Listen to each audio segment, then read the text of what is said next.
what does this humility, what does this humble unity look like in the church? Well, Paul is going to go on in verse 3, and remember, he's saying, if this in verse 1, then in verse 2, act this way, live united, and then in verse 3, he's going to say, act this way, think of others as more important than yourself. He goes on in verse 3, he says, do nothing from selfish ambition or conceit, but in humility, count others more significant than yourselves.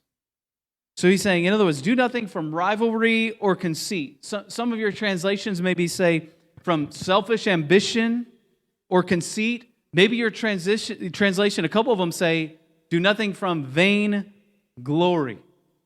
I like that translation, vain glory. In other words, what is vain? It's emptiness, empty glory, glory that doesn't exist.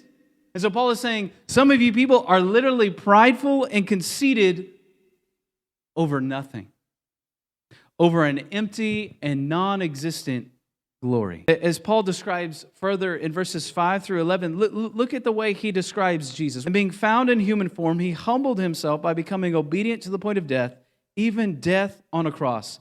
Therefore, God has highly exalted him and bestowed on him the name that is above every name, so that the name of Jesus, every knee should bow in heaven and on earth and under the earth, and every tongue confess that Jesus Christ is Lord, to the glory of God the Father. Friends, Jesus didn't have vain glory. Jesus didn't have this empty glory.